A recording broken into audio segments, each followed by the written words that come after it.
Hello and welcome to episode number 49 of Cooking Every Food in the Game.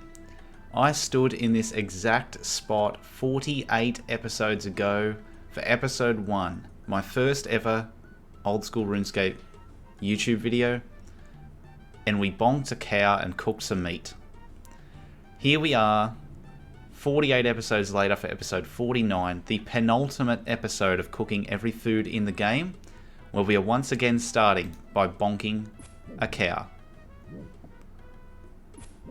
Sorry, buddy, but we need your meat yet again, as there is something that I have not done with meat yet, and will be showing off today. You may have an inkling from what's in my inventory here, but this is something which is quite uncommon in the world of Gielinor, and you'll see why. The first ingredient we need is raw beef.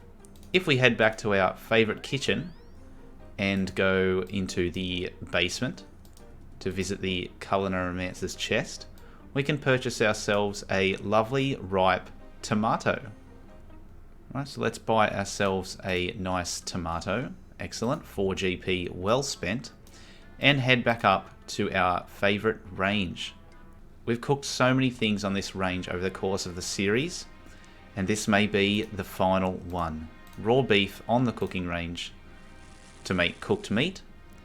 Since we have a knife in our inventory, we can use our bowl on the cooked meat and obtain minced meat.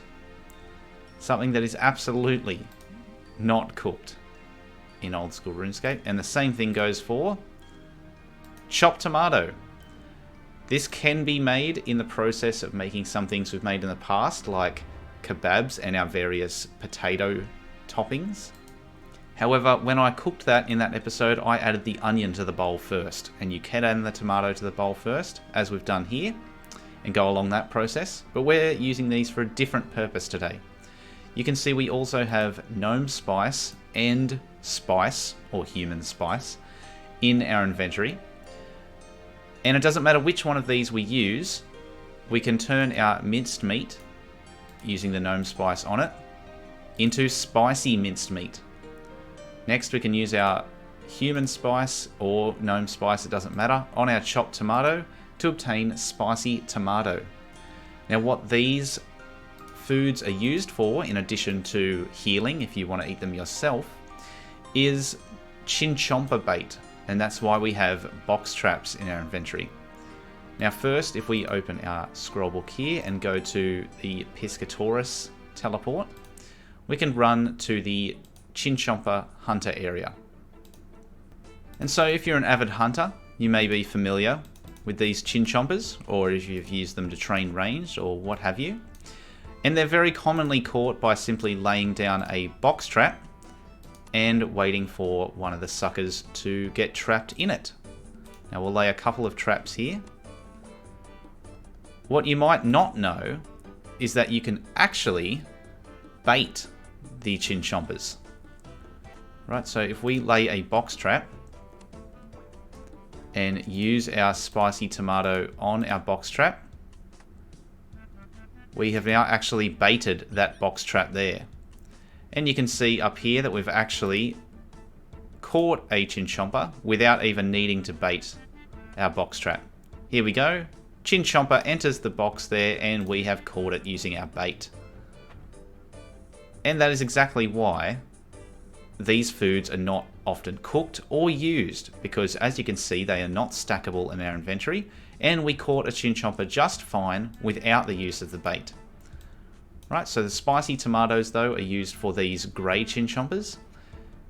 The spicy minced meat is used either for the carnivorous or the red or black chinchompas. Right, so let's go and catch ourselves a carnivorous chinchompa as well. I was going to use the fairy ring in my house, but in our master scrollbook we actually have Feldipel's teleports. So let's use those as well. Right, and now we can see we are in the Feldip Hills, and we should be able to go over here to our right to catch some red chinchompas. Although, you know what? I didn't do the diary for nothing. So let's go to our private Chinchompa cave. There we go. No interruptions in here. plenty of chinchompas for ourselves, and we'll lay some traps down, and we'll bait one of them with our lovely spice mincemeat and see if it actually makes a difference.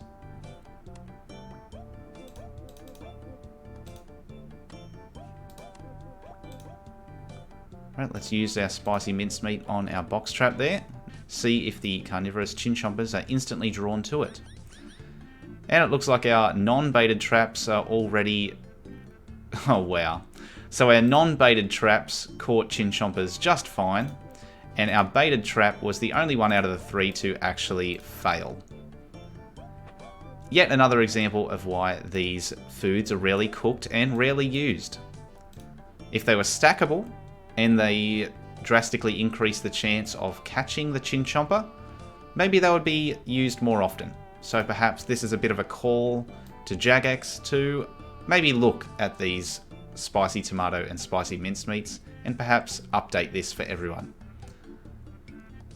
I hope you learned something. I definitely didn't know that you could even bait chinchompas. I just knew that they were caught in box traps.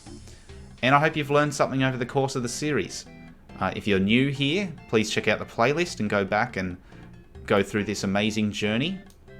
If you've been here a while and you've enjoyed the video, give it a like, comment below, and subscribe so you don't miss out on our final episode, episode 50. I am very excited to bring it to you. It's taken a while to put together.